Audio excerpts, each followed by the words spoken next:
Bolehkah anda bayangkan bangun setiap pagi dengan rasa seolah-olah ada bobola kapas melekat di kerongkong yang tidak boleh ditelan mahupun diludah keluar? Ia sangat menyeksakan. Hidup dengan keperluan berterusan untuk berdeham di tengah-tengah perbualan, semasa beratur di pasaraya, di gereja, merasakan pandangan orang yang menyangka anda sakit, berjangkit, sedangkan anda hanya mahu bercakap tanpa lendir yang melemaskan itu.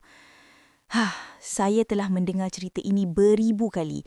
Pesakit yang datang ke klinik saya berkata, "Doktor, kahak ini tidak hilang. Saya sudah mencuba sirap, pil, ubat nenek, tiada yang berkesan." Dan yang paling teruk bukanlah gejalanya, tetapi kepasrahan. Dengar baik-baik. Apa yang akan saya dedahkan kepada anda hari ini bukanlah maklumat biasa yang diberikan dalam perundingan 5 minit. Realitinya ialah kahak berterusan bukanlah penyakit itu sendiri. Ia adalah gejala, satu penggera yang dilaungkan oleh tubuh anda untuk memberitahu bahawa ada sesuatu yang lebih mendalam sedang gagal. Dan sehingga anda mengenal pasti dan membetulkan punca sebenar itu, anda boleh menghabiskan semua pencen anda untuk sirap ubat batuk dan kahak itu akan tetap ada, mencuri suara, keselesaan dan ketenangan anda. Sebelum mendalami penyelesaian yang akan menjimatkan ribuan perbelanjaan perubatan masa depan anda, saya perlukan anda melakukan sesuatu untuk kesihatan anda sekarang juga. Langgan saluran ini dan tekan butang suka pada video ini. Dengan berbuat demikian, anda memberitahu algoritma bahawa anda mengambil berat tentang perubatan sebenar yang mencari punca dan bukan hanya menutup gejala. Lakukannya sekarang kerana apa yang akan saya jelaskan tentang sistem pencernaan dan pernafasan anda mungkin menyelamatkan anda daripada rawatan yang tidak perlu selama bertahun-tahun. Sudah buat? Bagus. Sekarang beri perhatian kerana inilah kebenaran yang tidak diberitahu oleh sesiapa tentang kahak. Mungkin anda akan terkejut dengan apa yang akan saya katakan. Lendir bukan musuh anda. Malah, ia adalah salah satu sekutu terbaik anda dalam pertempuran harian tubuh anda menentang virus, bakteria dan bahan pencemar. Tubuh anda menghasilkan antara 1 hingga 2 liter lendir setiap hari. Ya, anda tidak salah baca. 1 hingga 2 liter. Bahan likat itu melapisi saluran pernafasan anda dari hidung hingga ke paru-paru, memerangkap segala yang tidak sepatutnya masuk ke dalam sistem anda. Debu, kuman, alergen, semuanya terperangkap dalam perisai pelindung itu yang kemudiannya disingkirkan secara senyap tanpa anda sedari. Masalahnya bukan penghasilan lendir. Masalah bermula apabila lendir itu yang sepatutnya cair seperti air menjadi pekat, melekit, mustahil untuk digerakkan. Ia seolah-olah sistem saliran dalaman anda tersumbat dan kini semuanya terkumpul di kerongkong anda, menyebabkan rasa lemas itu. Saya telah melihat pesakit berumur 60, 70, 80 tahun yang datang dalam keadaan sangat murung, yakin bahawa ini faktor usia. Tipu! Kahak berterusan tidak normal pada sebarang usia. Anda tidak perlu membiasakan diri hidup dalam ketidakselesaan. Dan jika anda mengikuti nasihat yang akan saya berikan, anda bukan sahaja akan memulihkan kualiti hidup anda, malah mengelakkan pembaziran wang untuk ubat-ubatan yang hanya menyembunyikan masalah. Mari bercakap tentang Puan Carmin, seorang pesakit berusia 68 tahun. Dia datang kepada saya menangis kerana telah berhenti pergi ke gereja dan choir. "Saya malu, doktor. Saya berdeham setiap 2 minit dan semua orang memandang saya. Kehidupan sosialnya telah berakhir." Puncanya, bukan jangkitan, bukan alahan. Ia perutnya. Dia menderita reflux senyam. Dan di sinilah saya mahu anda membuka mata luas-luas kerana ini adalah punca nombor 1 yang hampir tidak disyaki oleh sesiapa. Reflux laryngopharynx atau senyap adalah pengkhianat. Tidak seperti reflux biasa. Anda tidak merasakan pedih di dada atau asid. Asid dari perut anda naik dalam bentuk gas atau kabus ke kerongkong, pita suara dan laring anda. Tiada kesakitan, tetapi ada kerosakan. Kerongkong anda apabila berasa diserang oleh asid mempertahankan diri dengan menghasilkan lebih banyak lendir. Ia adalah mekanisme pertahanan. Semakin banyak asid naik, semakin banyak lendir yang anda hasilkan untuk melindungi tisu. Ia adalah lingkaran setan. Satu kajian dari Klinik Mayo yang berprestij mendapati bahawa sehingga 60% orang dengan kahak kronik menderita reflux senyap tanpa disedari. Adakah anda faham betapa besarnya perkara ini? Kebanyakan orang mengambil ubat katuk apabila mereka sepatutnya menyesuaikan diet dan tabiat tidur mereka. Mereka merawat paru-paru sedangkan masalahnya ada di perut. Saya mahu berhenti seketika di sini. Adakah anda rasa ini kena dengan anda? Adakah anda lebih kerap berdeham pada waktu pagi apabila bangun tidur? Atau rasa suara anda menjadi serak tanpa sebab? Jika ya, saya mahu membaca komen anda. Tulis perkataan pagi di ruang komen jika gejala anda bertambah buruk apabila bangun tidur. Sangat penting untuk kita kenali corak-corak ini supaya kita boleh menanganinya. Sekarang, mari kita analisis mengapa ini sangat berbahaya untuk ekonomi dan kesihatan jangka panjang anda. Jika anda tidak merawat reflux senyap, asid boleh merosakkan pita suara anda secara kekal, malah meningkatkan risiko kecederaan lebih serius pada esophagus. Kita bercakap tentang prosedur yang mahal dan menyakitkan pada masa depan. Tetapi, jika anda mengamalkan apa yang akan saya ajar, penyelesaiannya hampir percuma. Punca kedua yang memusnahkan kerongkong anda dan mengelirukan ribuan doktor adalah titisan postnatal kronik. Apabila anda memikirkan sinusitis, anda membayangkan sakit kepala yang teruk, bukan? Tetapi pada orang dewasa tua, sinusitis kronik adalah senyap. Sinus paranasal anda menghasilkan lendir yang disebabkan keradangan atau alahan yang tidak dirawat menjadi pekat. Daripada keluar melalui hidung atau menyejat, ia menitis perlahan-lahan di bahagian belakang kerongkong anda semasa anda tidur. Ia seperti paip yang tidak ditutup rapat menitis sepanjang malam. Anda tidur dengan baik, tetapi selama 8 jam, lendir pekat itu terkumpul betul-betul di kerongkong anda. Dan di sinilah kesilapan besar yang dilakukan oleh kebanyakan orang. Dan saya mahu anda pahat ini dalam ingatan. Jangan gunakan antihistamin untuk ini tanpa berfikir. Orang pergi ke farmasi, membeli pil untuk alahan yang mengeringkan lendir. Dan apa yang berlaku apabila anda mengeringkan sesuatu yang sudah pekat? Ia menjadi gam. Ia menjadi simen. Encik Rafael, seorang pesakit berusia 73 tahun, telah mengambil antihistamin selama 6 bulan. Kahaknya menjadi begitu teruk sehingga dia hampir tidak boleh bernafas. Dengan mengeringkan lendir, dia menjadikannya mustahil untuk disingkirkan. Penyelesaiannya bukan mengeringkan tetapi mencairkan. Ia adalah menghidratkan. Apabila saya mengajarnya melakukan cuci hidung dengan air garam fisiologi, sesuatu yang berharga beberapa sen sahaja, hidupnya berubah dalam 2 minggu. Dia berhenti membazir wang untuk pil tidak berguna dan memulihkan pernafasannya. Nampak ke mana saya hendak tuju? Perubatan sebenar tidak semestinya menambah lebih banyak bahan kimia ke dalam tubuh anda. Kadang-kadang ia tentang memahami fizik dan kimia biologi anda sendiri. Tetapi ada punca ketiga yang mungkin anda ada di meja sakit katil anda sekarang. Ubat-ubatan. Ya, pil-pil yang anda ambil dengan taat untuk tekanan darah. Perencat is seperti enalapril atau lisinopril mempunyai kesan sampingan yang sangat terkenal. Ia meningkatkan bahan yang dipanggil bradykinin. Ini menyebabkan batuk kering dan penghasilan kahak yang merengsakan. Ia bukan jangkitan. Ia pil tekanan darah anda. Puan Luisa telah menderita selama 8 bulan mengambil antibiotik yang memusnahkan flora ususnya menyangka dia mempunyai bakteria. Apabila saya menyemak sejarahnya dan melihat ubat tekanan darah, kami bercakap dengan pakar kardiologinya untuk menukarnya. 3 minggu kemudian, kahak itu hilang. Semudah itu. Masalahnya bukan kerongkongnya, ia kesan sampingan ubat. Awas, saya tidak mengatakan anda perlu berhenti mengambil ubat anda. Jangan sesekali lakukannya tanpa pengawasan. Apa yang saya katakan ialah, anda mesti menjadi pesakit yang berpengetahuan. Anda mesti bertanya. Anda mesti menyiasat jika apa yang anda ambil mungkin menyebabkan berdeham anda yang menyiksakan itu. Sekarang, anda faham puncanya, mari kita bincangkan penyelesaian sebenar, yang berkesan, yang tidak memerlukan anda menggadaikan rumah. Untuk reflux senyap, kuncinya adalah graviti dan masa.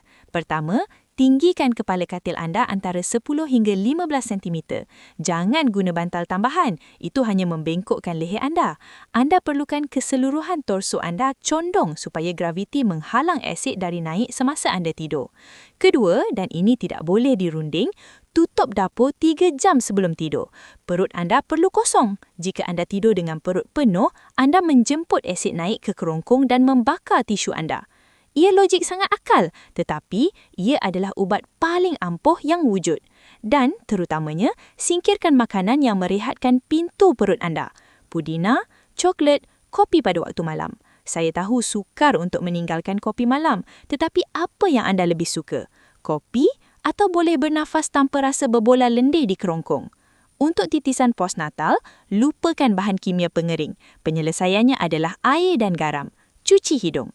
Air yang dididihkan dan disejukkan, garam saut dan secubit soda bikarbonat. Soda bikarbonat memecahkan lendir, melarutkannya. Ia sains basis. Melakukan ini 2 kali sehari lebih berkesan daripada mana-mana sirap mahal yang anda lihat di televisyen. Dan di sini kita sampai ke titik penting. Rahsia yang diabaikan oleh syarikat farmasi kerana mereka tidak boleh mempatenkannya. Air. Penghidratan agresif. Tubuh anda memerlukan sekurang-kurangnya 2 liter cecair untuk mengekalkan lendi cair. Jika anda tidak minum air, lendi anda akan menjadi seperti gam. Air adalah mukolytik terbaik di dunia. Ia murah, mudah didapati dan berkesan.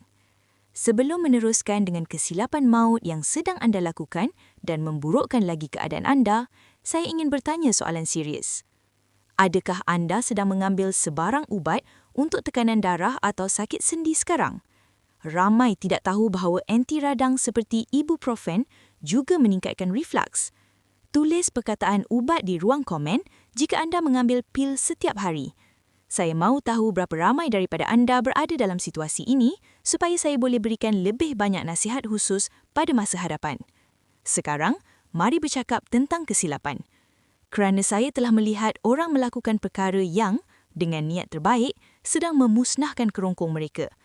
Kesilapan maut pertama adalah berdehim. Saya tahu ia naluri. Anda rasa kahak dan buat bunyi tekak yang kuat itu. Berhenti. Setiap kali anda berdehim, anda memukul pita suara anda satu sama lain dengan ganas. Itu menyebabkan keradangan. Dan apa yang tubuh buat apabila ada keradangan? Ia hasilkan lebih banyak lendir untuk melindungi kawasan itu. Ia kitaran pemusnahan diri. Anda berdehim, anda merengsakan, anda hasilkan lendir, anda berdehim lagi. Sebaliknya, minum sedikit air sejuk atau batuk perlahan-lahan dengan mulut terbuka tanpa menggaru kerongkong. Anda kena latih semula otak anda. Satu lagi kesilapan biasa, lemon dengan gula atau madu berlebihan. Gula menyah hidrat membran melalui osmosis. Jika anda ada kahak pekat dan minum sesuatu yang sangat manis, anda mungkin rasa lega seketika, tetapi kemudian tisu menjadi kering dan lendir melekat lebih kuat. Berhati-hati dengan ubat-ubatan rumah jika anda tidak faham cara ia berfungsi. Dan tolong, bersabarlah. Tisu mengambil masa untuk sembuh. Jika anda mengalami reflux senyap selama bertahun-tahun, kerongkong anda tidak akan sembuh dalam 2 hari. Berikan protokol ini sekurang-kurangnya 3 minggu. Ketekunan adalah kunci kejayaan dan penjimatan. Fikirkan ini sebagai pelaburan. 3 minggu disiplin akan memberi anda ketenangan bertahun-tahun. Tetapi, ada masanya ubat semula jadi mempunyai had. Dan sebagai doktor yang bertanggungjawab, saya mesti memberitahu anda bila perlu segera ke hospital. Jika kahak anda berbau busuk, bau anyir, itu jangkitan bakteria. Jika anda melihat darah, walaupun benang merah halus, jangan abaikannya dengan menyangka ia kerana berdehim. Dapatkan nasihat doktor. Jika berat badan turun tanpa disengajakan, itu tanda amaran besar. Kita bercakap tentang hidup anda, tentang kemampuan anda menikmati tahun-tahun emas. Bayangkan, boleh menyanyi, bercakap, ketawa tanpa takut tercekah. Ia boleh dilakukan. Puan Carmen berjaya, Encik Raphael berjaya. Anda juga boleh. Pengetahuan tanpa tindakan hanyalah hiburan. Saya tidak mahu video ini menjadi sekadar sesuatu yang anda tonton di internet. Saya mahu ia menjadi permulaan penyembuhan anda. Tinggikan katil anda hari ini. Minum air anda hari ini. Semak ubat-ubatan anda hari ini. Tubuh anda adalah kuil dan kadang-kadang ia hanya perlukan kita berhenti menyerangnya untuk mula sembuh. Tetapi tunggu, kerana ini menjadi lebih menarik dan berbahaya jika anda tidak beri perhatian. Saya bercakap tentang ubat tekanan darah, tetapi ada kumpulan ubat lain yang mungkin anda ada dalam peti ubat anda sarang dan yang merupakan pensabotaj senyap sebenar. Anti radang. Ibuprofen, naproxen yang anda ambil untuk sakit lutut atau belakang. Tahukah anda bahawa ubat-ubatan ini mengurangkan prostaglandin yang bertanggungjawab melindungi dinding pandu anda? Dengan melakukan ini, ia meningkatkan reflux gastroesophagus. Dan seperti yang telah kita pelajari, Lebih banyak reflux bermakna lebih banyak kahak. Ia lingkaran syaitan yang tiada siapa beri amaran kepada anda. Anda ambil sesuatu untuk sakit sendi dan berakhir dengan batuk kronik yang menyeksakan hidup anda. Malah, sesetengah ubat untuk osteoporosis atau diabetes boleh mempunyai kesan sampingan yang menyumbang kepada kekeringan atau kerengsaan kerongkong. Puan Luisa, seorang lagi pesakit saya berusia 65 tahun, datang dalam keadaan terdesak. Dia telah mencuba segala-galanya, madu, halia, wap, tiada yang berkesan. Apabila saya menyimak senarai ubatnya, saya mendapati dia mengambil perencat ACE untuk hipertensi. Saya memintanya berbincang dengan pakar kardiologinya untuk menukar kepada alternatif yang tidak mempunyai kesan sampingan khusus itu. Hasilnya, 3 minggu kemudian, kahak itu telah hilang. Masalahnya tidak pernah berada di kerongkongnya. Ia berada di farmasi. Awas! Ini sangat penting untuk anda faham. Saya tidak mencadangkan anda meninggalkan ubat anda. Jangan sesekali lakukannya tanpa pengawasan perubatan. Itu tidak bertanggungjawab. Apa yang saya katakan ialah anda perlu mempersoalkan. Anda perlu bercakap dengan doktor anda dan bertanya, "Doktor, mungkinkah pil ini menjadi punca kahak saya?" Selalunya, pelarasan mudah dalam dos atau jenis ubat boleh menyelesaikan masalah yang telah menyiksa anda selama berbulan-bulan. Sekarang, mari beralih ke penyelesaian praktikal. Kita sudah bercakap tentang meninggikan katil dan diet, tetapi ada satu tonggak asas yang diabaikan sepenuhnya oleh kebanyakan orang, penghidratan strategik. Tubuh anda memerlukan sekurang-kurangnya 2 liter cecair sehari untuk mengekalkan lendir cair. Fikirkannya begini, apabila anda terhidrat, tubuh anda cuba menyimpan air. Dan apa yang ia buat? Ia menyerap cecair daripada lendir, meninggalkannya pekat, terkumpul, melekit seperti karamel cair. Itu mustahil untuk digerakkan walau sekuat mana anda batuk atau berdeham. Tetapi apabila anda minum cukup air, lendir itu menjadi cair, berair dan tubuh anda boleh menyingkirkannya tanpa anda sedari. Mulakan hari anda dengan 2 gelas besar air suam semasa perut kosong. Bukan sejuk, suam. Ini membantu merehatkan tisu dan menggerakkan rembesan yang terkumpul semalaman. Minum sedikit demi sedikit secara berterusan sepanjang hari. Teh herba tanpa kafein juga dikira. Tetapi air tulen adalah mukolitik semula jadi paling berkuasa yang wujud. Dan ia percuma sepenuhnya. Tahu apa lagi yang sangat membantu? Menambah kelembapan ke dalam udara. Jika anda tinggal di iklim kering atau menggunakan pemanas atau penghawa dingin, udara yang anda hirup sedang mengeringkan saluran pernafasan anda setiap saat. Pelembap udara, humidifier, suap sejuk di bilik anda boleh membawa perbezaan yang besar. Tetapi, dan ini tetapi yang besar, inilah perincian kritikal yang diabaikan oleh kebanyakan orang dan yang boleh membuat anda lebih sakit. Kebersihan alat tersebut. Anda mesti membersihkan pelembap udara setiap 3 hari dengan cuka putih. Jika tidak, tangki air itu menjadi tempat pembiakan bakteria dan kulat. Dan apabila anda menghidupkannya, anda menyebarkan patogen-patogen itu terus ke dalam udara yang anda hirup. Pelembap udara yang kotor boleh menyebabkan jangkitan pernafasan yang teruk. Jadi, jika anda akan menggunakannya, komit untuk membersihkannya. Saya mahu berhenti seketika di sini kerana ini penting. Berapa ramai daripada anda mempunyai pelembap udara di rumah atau rasa udara di bilik anda sangat kering? Kadang-kadang penyelesaiannya ada dalam persekitaran. Tulis perkataan air di ruang komen jika anda sedar anda mungkin terhidrat atau persekitaran di rumah anda sangat kering. Saya mahu melihat berapa ramai orang yang bersedia membuat perubahan kecil ini hari ini juga. Mari kita teruskan dengan kesilapan yang memburukkan keadaan anda. Kerana kadang-kadang dalam usaha menyembuhkan diri, kita lebih menyakiti diri sendiri.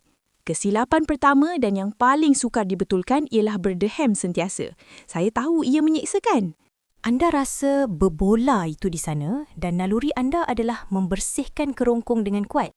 Tetapi setiap kali anda buat bunyi raspar itu, anda menggosok pita suara anda satu sama lain dengan ganas. Ini menyebabkan kerengsaan trauma. Tubuh anda untuk melindungi kawasan yang terengsa itu, apa yang ia buat? Ia hasilkan lebih banyak lendir. Ia seperti menggaru gigitan nyamuk sehingga berdarah. Ia melegakan anda sesaat. Tetapi, luka menjadi lebih besar. Daripada berdeham, cuba teknik ini. Minum sedikit air sejuk. Jika tiada air, cuba telan air liur dengan kuat atau batuk perlahan dengan mulut separa terbuka tanpa memaksa kerongkong. Anda kena latih semula otak anda untuk memecahkan kitaran kerengsaan, berdeham kerengsaan. Kesilapan besar kedua ialah mengambil sirap ekspektoran tanpa minum air. Guaifenesin, bahan aktif kebanyakan sirap mahal yang anda lihat di TV, berfungsi dengan menarik air ke arah lendir untuk mencairkannya. Tetapi, jika anda tidak minum air, ubat itu tiada sumber cecair untuk diambil. Ia seperti cuba buat sup tanpa air, cuma dengan mi. Tidak menjadi. Anda membuang wang anda ke dalam tong sampah. Jika anda ambil sirap, anda mesti iringinya dengan segelas penuh air. Wajib. Kesilapan ketiga berkaitan dengan pemakanan, produk tenusu. Secara saintifik, susu tidak menghasilkan lebih banyak lendir. Itu mitos. Tetapi, kasein, protein susu dan lemak boleh membuatkan lendir yang sedia ada terasa lebih pekat dan melekit di kerongkong. Ia soal perasaan, bukan kuantiti. Jika anda perasan selepas minum segelas susu atau makan cheese, kahak anda rasa lebih teruk, buat ujian. Singkirkan produk tenusu selama 2 minggu. Hanya 2 minggu. Dan perhatikan jika ada penambahbaikan. Selalunya jawapannya ada dalam apa yang kita makan. Dan kesilapan keempat, mungkin yang paling berbahaya antara semua, adalah ubat-ubatan rumah yang salah digunakan. Contohnya, berkumur dengan lemon tulin atau mengambil gula dengan lemon. Asid lemon itu kuat dan gula. Gula menyahidrat membran kerongkong anda melalui proses yang dipanggil osmosis. Dengan menyahidrat kawasan itu, lendir menjadi lebih pekat. Ia betul-betul bertentangan dengan apa yang anda perlukan. Jika anda akan menggunakan ubat semula jadi, gunakan yang menghidrat dan melenggutkan, bukan yang mengeringkan dan merengsakan. Sebelum meneruskan, jika maklumat ini berguna untuk anda dan anda mahu menyokong jenis kandungan yang mencari kebenaran perubatan dan bukan sekadar menjual pil kepada anda, ingat untuk melanggan channel ini. Ia hanya 1 klik untuk anda. Tetapi bagi kami, ia bermakna dapat terus menyelidik dan membawakan penyelesaian ini kepada anda. Dan jika anda sudah melanggan, kongsikan ini dengan seseorang yang memerlukannya. Bersama, kita lebih kuat. Sekarang, mari bercakap tentang sesuatu yang serius, sangat serius. Bilakah anda patut benar-benar risau? Bilakah kahak itu berhenti menjadi gangguan dan menjadi tanda warning sesuatu yang berbahaya? Saya tak mahu menakutkan anda. Saya mahu memaklumkan anda. Kerana ketakutan melumpuhkan, tetapi pengetahuan menyelamatkan nyawa. Jika kahak anda berbau busuk, bau hanyir dan menusuk yang tidak normal, ini bukan reflux atau alahan. Ini biasanya menunjukkan jangkitan bakteria yang teruk, mungkin abses atau bronkiektasis yang memerlukan antibiotik khusus dengan segera. Ia tidak akan sembuh dengan teh jaya. Jika anda melihat darah dalam kahak anda, beri perhatian penuh. Kadang-kadang, jika anda berdeham terlalu kuat, anda boleh memecahkan salur darah kecil dan melihat benang rai halus. Itu boleh berlaku. Tetapi jika darah itu berterusan, jika ia gelap atau jika ada ketulan darah, anda mesti berunding dengan doktor dengan segera. Puan Beatrice, pesakit berusia 71 tahun, mengabaikan kahak berdarahnya selama 2 bulan menyangka ia kerengsaan. Ketika akhirnya ia datang menemui saya, kami menemui lesi di laringnya yang memerlukan rawatan onkologi segera. Nasib baik kami sempat, tetapi jika dia menunggu sebulan lagi, ceritanya akan sangat berbeza. Darah dalam kahak tidak boleh diabaikan. Satu lagi tanda amaran ialah demam. Jika anda ada kahak dan tiba-tiba suhu badan naik ke 38 darjah atau lebih dengan menggigil, itu jangkitan aktif. Radang paru-paru, bronkaitis akut, tubuh anda sedang berjuang dan perlukan bantuan perubatan. Dan akhirnya, penurunan berat badan yang tidak dapat dijelaskan. Jika anda makan seperti biasa tetapi pakaian anda longgar dan anda ada kahak atau batuk berterusan itu, ini tanda sistemik bahawa ada sesuatu sedang memakan tenaga tubuh anda. Jangan diagnose diri sendiri di Google. Pergi jumpa doktor. Minta X-ray, minta imbasan tomografi. Tetapi mari kembali kepada harapan. Kerana sebahagian besar daripada anda, 90% daripada yang mendengar saya, tidak mempunyai apa-apa yang serius. Anda ada reflux senyap, anda ada dehidrasi, anda ada tabiat buruk yang boleh diperbetulkan hari ini juga. Puan Carmen yang saya ceritakan pada permulaan mengikuti protokol dengan teliti. Dia tinggikan katilnya, dia berhenti makan malam lewat, dia mula minum 2 liter airnya, dia buat cuci hidungnya. Tahu apa yang berlaku? Dia menulis mesej yang saya simpan dengan penuh kasih sayang. Doktor, saya kembali ke gereja. Saya menyanyi dalam choir. Buat pertama kali dalam lebih 1 tahun, saya boleh bercakap dengan cucu-cucu saya di telefon tanpa perlu letak untuk batuk. Ia mengembalikan hidup saya. Nampak tak? Ia bukan pil ajaib $100. Ia disiplin. Ia pengetahuan. Ia memahami bagaimana tubuhnya berfungsi dan bukannya melawannya. Penyelesaian untuk titisan postnasal sebagai contoh sangat mudah tetapi memerlukan ketekunan. Cuci hidung. Jangan takut untuk melakukannya. Sediakan larutan dengan 250 ml air yang telah dididihkan dan disejukkan, 1 sudut teh rata garam laut dan secubit soda bikarbonat. Soda bikarbonat adalah kunci kerana ia membantu melarutkan lendir pekat. Gunakan picagari besar atau botol yang direka untuk ini. Bongkokkan badan di atas sinki. Bernafas melalui mulut dan biarkan air masuk melalui satu sisi dan keluar melalui sisi yang lain. Pada mulanya rasa pelik, hampir lemas jika tidak dibuat dengan betul. Tetapi saya janji, selepas seminggu anda akan biasa. Dan rasa bersih boleh bernafas udara segar, tidak rasa titisan berterusan di kerongkong, tidak ternilai harganya. Encik Miguel memberitahu saya, Doktor, kalau saya tahu sesuatu semudah air garam akan berkesan, saya dah jimat penderitaan bertahun-tahun. Kesilapan paling biasa di sini adalah menyerah terlalu awal. Perubahan biologi tidak berlaku dalam sekelip mata.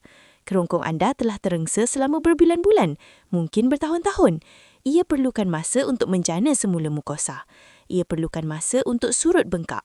Jika anda amalkan protokol ini dengan betul, anda perlu berikannya sekurang-kurangnya 2 atau 3 minggu sebelum menilai hasilnya. Kebanyakan orang berhenti pada hari ketiga kerana masih sama. Jangan buat kesilapan itu. Ketekunanlah yang memisahkan orang yang sembuh daripada orang yang terus sakit. Adakah anda telah melakukan mana-mana kesilapan ini? Adakah anda telah menyerah terlalu awal? Saya mahu anda jujur dengan diri sendiri.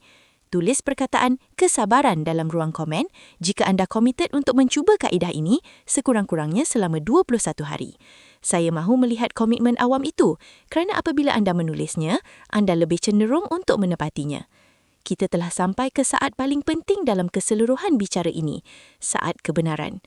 Kerana semua maklumat yang telah saya kongsikan dalam beberapa minit yang lalu, semua sains tentang reflux senyap, penghidratan dan ubat-ubatan tidak bermakna apa-apa jika anda tidak membuat keputusan sekarang ini. Pengetahuan tanpa tindakan hanyalah hiburan intelektual yang anda akan lupakan esok apabila anda kembali merasai kahak di kerongkong itu. Tetapi, jika anda memutuskan untuk bertindak, jika anda memutuskan untuk berhenti menjadi mangsa gejala anda dan menjadi protagonis kesihatan anda, maka segalanya berubah. Saya mahu anda bayangkan 21 hari akan datang, bukan sebagai hukuman, tetapi sebagai jalan menuju kebebasan anda. Jika anda amalkan protokol yang telah saya ajar hari ini, inilah yang akan berlaku, hampir seperti jam Swiss. Semasa minggu pertama, anda akan perasan keperluan untuk berdeham berkurang. Ia tidak akan hilang sepenuhnya kerana tubuh anda sedang menyembuhkan kerengsaan bertahun-tahun. Tetapi, anda akan sedar ia bukan lagi setiap minit. Anda boleh menonton filem atau berdoa tasbih tanpa gangguan berterusan. Menjelang minggu kedua, jika anda mengekalkan penghidratan dan katil ditinggikan, kahak akan berkurang dengan ketara. Anda akan rasa kerongkong lebih terbuka, kurang berat. Dan menjelang minggu ketiga, anda akan telah memulihkan keselesaan yang anda sangka telah hilang selamanya. Itu longsoran. Tetapi, di sini ada bahayanya. Musuh besar bukanlah bakteria, bukan asid, bukan habuk. Musuh besar adalah ketidakkonsistenan. Saya telah melihat ratusan pesakit yang bermula dengan penuh semangat. Tinggikan katil, minum air, buat cucian dan pada hari keempat kerana rasa sedikit lebih baik, mereka makan coklat sebelum tidur atau berhenti minum air dan boom, kahak kembali dengan dendam dan kemudian mereka kata, Doktor, kaedah anda tak berkesan. Tidak, apa yang tidak berkesan adalah komitmen anda. Fikirkan ini, berapa banyak wang yang telah anda habiskan dalam setahun yang lalu untuk sirap yang menjanjikan keajaiban dan tidak menepatinya? $50? $100? Lebih? Syarikat farmaseutikal gembira menjual penyelesaian sementara yang menyembunyikan gejala tetapi mengekalkan penyakit. Kerana pesakit yang sembuh adalah pelanggan yang hilang, saya tidak menjual apa-apa kepada anda. Saya menghadirkan strategi supaya anda berhenti membeli apa yang anda tidak perlukan. Apa yang saya cadangkan adalah pelaburan sifar peso tetapi banyak kemahuan. Ia adalah menukar pil ajaib dengan tabiat sebenar. Mari buat semakan akhir hari baru anda supaya tiada keraguan. Saya mahu esok apabila anda membuka mata, anda lakukan yang berikut. Semasa bangun tidur, jangan lari ke mesin kopi. Minum 2 gelas air suam. Hidratkan mukosa yang kering semalaman. Di bilik air, buat cuci hidung dengan air garam fisiologi jika anda ada titisan postnasal. Bersihkan penapis tubuh anda. Sepanjang hari, simpan botol air anda berdekatan. Jika anda ambil ubat tekanan darah, bercakap dengan doktor anda minggu ini juga. Jangan tangguh. Pada waktu malam, makan malam awal. Berikan perut anda 3 jam rehat sebelum tidur dan pastikan katil anda tinggi sehingga bangun. Ia mudah. Ia membosankan tetapi ia berkesan. Perubatan sebenar selalunya begitu, membosankan dan berterusan, bukan ajaib dan melentup. Sekarang, izinkan saya bercakap terus ke hati anda. Saya tahu kadang-kadang apabila kita sampai umur tertentu, kita rasa usaha itu tidak bersemangat lagi. Buat apa? Dah tua pun, kata sesetengah orang kepada saya. Itu meremukkan jiwa saya. Selagi anda bernyawa, anda berhak menjalaninya dengan mardiwah. Anda berhak menyanyi di bilik mandi, tertawa dengan cucu-cucu tanpa tercekak, bercakap dengan kawan-kawan tanpa rasa malu dengan bunyi tekak itu. Puan Carmen memulihkan kehidupan sosialnya pada usia 68 tahun. Encik Rafael meninggalkan antihistamin pada usia 73 tahun. Tidak pernah terlewat untuk memberitahu tubuh anda, aku sayang kamu, aku hormat kamu dan aku akan jaga kamu. Jika video ini telah memberi anda harapan di mana sebelum ini ada kepasrahan, saya minta satu pertolongan peribadi. Berikan like sekarang juga. Ini bukan kerana riak. Ini kerana YouTube perlu tahu bahawa kandungan ini berharga untuk menunjukkannya kepada lebih ramai orang yang menderita dalam diam. Ada jutaan datuk dan nenek di luar sana menghabiskan pencen mereka untuk ubat tidak berguna, berasa sunyi dan takut. Anda boleh membantu mereka dengan hanya berkongsi video ini dalam kumpulan WhatsApp anda, di Facebook anda, dengan keluarga anda. Jadilah ejen perubahan. Jadilah orang yang memberitahu kawannya, tengok, kau tak perlu hidup dengan kahak itu. Dengar ni. Selain itu, jika anda benar-benar komited dengan kesihatan anda dan mahu melangkah lebih jauh, pertimbangkan untuk melanggan saluran dan mengaktifkan loceng. Setiap minggu, saya berkongsi protokol perubatan semula jadi dijelaskan dengan sains tetapi dengan perkataan mudah untuk masalah sebenar, sakit lutut, insomnia, pencernaan, perkara yang memberi kesan kepada kita semua. Dan jika anda mahu menyokong misi pendidikan ini dan mempunyai akses terus kepada soal jawab, anda boleh menyertai komuniti ahli kami.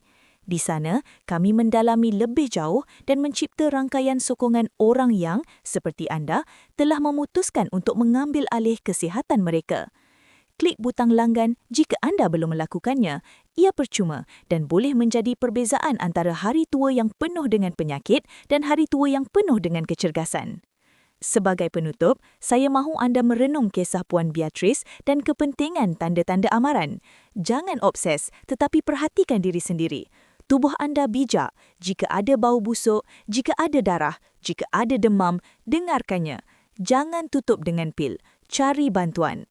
Tetapi jika ia kahak kronik, menjengkelkan, melekit yang biasa itu, maka anda sudah ada alatnya. Anda sudah ada kuasanya. Lain kali, anda rasa berbola kapas di kerongkong. Jangan putus asa.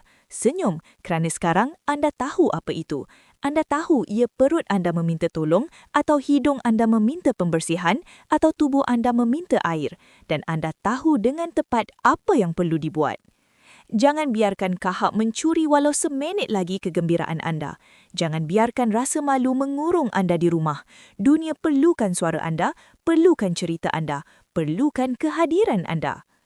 Jadi, apa rancangan anda? Adakah anda akan tinggikan katil hari ini? Adakah anda akan beli garam laut dan soda bikarbonat? Adakah anda akan set pengera untuk minum air? Tulis di ruang komen, saya jaga diri jika anda terima cabaran untuk mengubah kesihatan pernafasan dan pencernaan anda.